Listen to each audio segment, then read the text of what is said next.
እኔ ግን መጨረሻው የራስ አይ አይሆን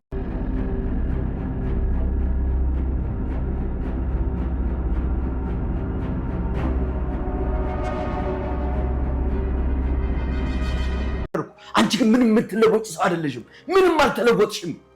ስሚኛለሽ፣ ይሄ ማንነትሽ አንድ ቀን ዋጋ ያስከፍልሻል። አባቷን የምታሳዝን ሴት ለባሏም አትሆንም። አንቺን ማንም አልረገምሽም። ራስሽን የረገምሽ። ሰላም ሰላም፣ የተከበራችሁን የተወደዳችሁ ውድ ቤተሰቦች በያላችሁበት የዓለም ዳርቻ ሰላማችሁ ይብዛ። ተወዳጁ ዳጣ ዛሬም በሚገርምና በሚደንቅ ሁኔታ ቀጥሏል።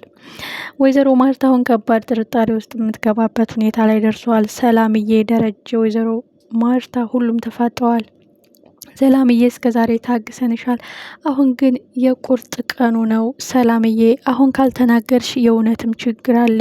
በእርግጥ ሚስጥሩና ቁልፍ መክፈቻው አንቺ ጋ ነው ያለው። እኛ ከፈጣሪ በታች እናምንሻለን። አንቺንም እንደ ቤተሰብና እንደ ልጅና እንደ እህት ነው ማይሽ። ግን ሰላምዬ ህይወትሽ ለእኛ ህይወታችን ነው። ያንቺ ደስታ ለኛ ደስታችን ነው። ልትነግሪን ይገባል ሰላምዬ። ለአንቺም ነጻነት ለእኛም ነጻነት እውነቱን መናገርሽ ተገቢ ነው ትላለች ወይዘሮ ማርታ። አቶ ደረጀም ነገሩ መውለጃዋ እየደረሰ ስለሆነ ከወለደች በኋላ ዲኤንኤን እናስመረምረዋለን። በቃ ትልቁ መፍትሄ ነው። አሁን አልናገርም ካለች አማራጫችን ይሄን ነው ማርቲ ይላል። እጅግ አጓጊና እጅግ ልብ አንጠልጣይ ሰላም የልጇ ሁኔታ ሲያስጨንቃት አሁን ገና ያልተወለደው ልጅ ሌላ መዘዝ ሌላ ጦስ ይዞ መጥቷል። አቶ ደረጀ በሌሉበት ጥፋተኛ ሊባሉ ነው። የእውነት ሰላም በፍጹም የልጅን አባት አልናገርም ብትል እንኳን ምንም መልስ የላቸውም። እስከምትወልድ ጠብቀው አንድ ቀን ምርመራ ማድረጋቸው የማይቀር ነው። የዛን ቀን ግን ምንድን ነው የሚፈጠረው?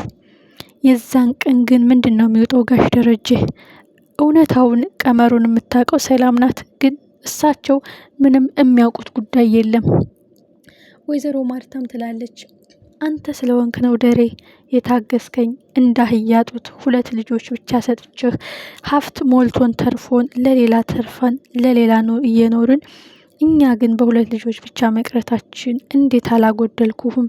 አንተ እኮ ታማኝ ባልና መልካም ባል ስለሆንክ ነው እንጂ ሌላውማ ጉድ ይሰራይ ነበረ። ወይ በላይ ላይ ያገባ ነበረ፣ ወይ በላይ ላይ ወልዶ ያመጣ ነበረ ትላለች። ፈስ ያለበት ዝላይ አይችልም ነውና ነገሩ። ጋሽ ደረጀ አንቺ ተናገርሽው እንጂ ከመናገርሽና ከማሰብሽ በፊት ጉዳዩን ፈጽሜዋለሁ። ሰላም ያሳጣኝ መውጫ መግቢያ ጭንቀት እንቅልፍ የነሳኝ ይህ ስራዬ ነው። እንዴት ብዬ ልንገርሽ? ይህን ያወቅሽለት ምን ይወጥሽ ይሆን? ምን ያህል ቅስምሽ ይሰበራል? ምን ያህል እምነትሽ ይሸረሸራል? ምን ያህል ስትጎጃለሽ? ያንን ሳስብ መሬት ተሰንጥቃ ብትውጠኝ እመኛለሁ ይላል ጋሽ ደረጀ በሀሳቡ። እጅግ አጓጊና እጅግ ልብ አንጠልጣይ። አሁን ነገርየው እየተጧጧፈ ሁሉም አቅጣጫ ጥርጣሬ እየተነሳ ነው። በሌላ በኩል ናታን ሰላም የልጇን አባት መናገር ካልፈለገች የእውነትም ያጠራጥራል ይላል። ናታን ደግሞ አሁን የዳጣ አባት አቶ ደረጀ እንደሆነ ካወቀ በኋላ ነገሮቹ ወደ ጥርጣሬ ውስጥ እየሄዱ ነው። ሰላም የልጇን አባት ካልተናገረች አሁንም የልጇ አባት ደረጀ ነው ማለት ነው። ስለዚህ ወዴት እየሄድን ነው? አቅጣጫውስ ምንድነው? ምንድነው የሚፈታው ነገር እያለ ነው።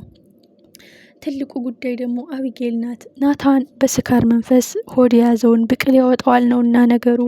የዳጣን አባትን ያውቃለው እንደው ገርሞኝ እንደው ደንቆኝ እያለ ሚስጥሩን አልዘረገፈውም እንጂ ፍንጭ ሰጥቷታል።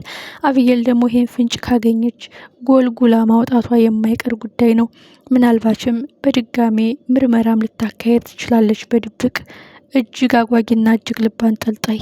አሁን ወይዘሮ ማርታ ሰላምን ሲጠይቋት አልናገርም ወይ ፍንክች ካለች የአቢጌልን ሀሳብ ደግፋ ይህ ጉዳይ መከታተልና በጥሞና መጠርጠር እያንዳንዶች እንቅስቃሴዎቹን መከተል ይገባኛል ብላ ወይዘሮ ማርታ በራሷ ተከታትላ ከደረሰችበት ቤቱ ፈረሰ ማለት ነው። የፈሩት ደረሰ የናቁት ወረሰ ነውና ነገሩ። እጅግ አጓጊና እጅግ ልብ አንጠልጣይ። ዳጣም ስጋትና ጭንቀት የሆነባት ይሄ ነው። እትዬ በእርግጥ ይህ አይገባትም። ወይዘሮ ማርታ መልካም እናት፣ ደግ እናት፣ ለሁሉ እኩል ፍቅር የምትሰጥ ይሄ አይገባትም። ግን ምን ይደረግ፣ የአንድ ቀን ስህተት ነው። በስህተቱም አይጸጸትም አባቴ እኔን ስላገኘ። ግን ስህተት መስሎ ቢታየውም እኔን ካገኘ በኋላ ግን እንኳንም ወለድኩሽ ይላል። ምክንያቱም ውሃን ወልዶ አቢጌልን ወልዷል። የአቢጌልን ክፋትና ተንኮል ሁልጊዜ ከጥፋት የማትርቀው አቢጌልን ሲያይ የኔን ደግሞ መልካምነት ሲያይ ይጽናናል ትላለች ዳጣ። ትልቁ ጉዳይ ግን አሁን እውነታው ሲወጣ ምንድን ነው የሚፈጠረው? አቢጌል ዳጣ እህቷ እንደሆነች፣ ወይዘሮ ማርታም ዳጣ የደረጀ ልጅ እንደሆነች ስታውቅ ምን ይፈጠራል?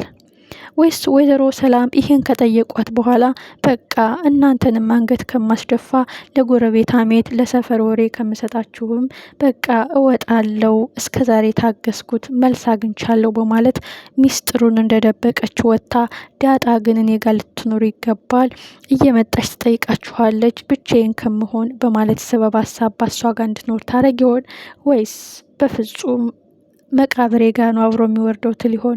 እጅግ አጓጊና እጅግ ልብ አንጠልጣይ። አሁን ወይዘሮ ማርታ ለጠየቅናት ጥያቄ መልስ ልሰጠን ይገባል። በፍጹም ዛሬ ማንላቀቅም ሰላምዬ፣ ለጥብቅ ጉዳይ ተፈልገሻል በማለት ሁሉም ተፋጠዋል። ምን አይነት መልስ ትሰጥ ይሆን ሰላምዬ? እጅግ ከባድ ጥያቄ ልትጠየቅ ነው። አሁን እንዲሁ በችለተኝነት ልናልፍሽ አይገባም። ከአቢጌል አፍ አልፎ የጎረቤት የሰፈር አፍ ውስጥ ገብተናል። ምክንያቱም የልጁን አባት አለመናገርሽ ነው። በእርግጥ ማርገዝሽ ጥፋተኝነት አይደለም። ወደሽ ፈቅደሽ እስካረገሽ ድረስ፣ ግንኙነትሽን እስካረግሽ ድረስ ምንም አይደለም። ይሄ ያንቺ ህይወት ነው። ግን ጉዳዩ እንቆቅልሹ ማን ነው አባቱ? ለምንድን ነውስ መናገር ያልፈለግሽው ነው በማለት ከባድ ፍጥጫ መነሳቱ የማይቀር ጉዳይ ነው። እጅግ አጓጊና እጅግ ልብ አንጠልጣይ። ቀጣይ ክፍልስ ምን ይፈጠራል? በዛ ላይ ናታን አቢጌል የጀመረችውን ነገር ከማድረግ ወደ ኋላ አትልም። በእርግጠኝነት ይህን አረቂ አቢጌል ናት ያስገባችው። በእርግጥ አንቺና እኔ አንለያይም ዳጣ፣ ግን አሁን እኔ ባልደርስ የፈለገችውን ነገር አድርጋ ወጥመድ ውስጥ ልታስገባህ ነበር ትላለች። ወይዘሮ ማርታም ይህ ጉዳይ አስጨንቋታል። የአቢጌል ሁኔታ በእያንዳንዱ እንቅስቃሴዎቿ ውድቀትን ነው እንጂ ሽንፈትን ነው እንጂ ጥሩ ነገር ስትሰራ አጋጥሟት አያውቅም። ሁልጊዜ ለአንቺ እንጥራለን፣ ለልጆቻችን እንለፋለን፣ አንቺ ግን አንገታችን እንዳስደፋሽነን ትላለች ወይዘሮ ማርታ። ቀጣይ ክፍል ምን ይሆን? ሚስጥሩስ እንዴት ይሆን የሚጋለጠው? እንቆቅልሹስ እንዴት ይሆን የሚፈታው? ሀቁስ እንዴት ይሆን የሚፈነዳው? የደፈረሰውስ እንዴት ይሆን የሚጠራው? እጅግ አጓጊና እጅግ ልብ አንጠልጣይ።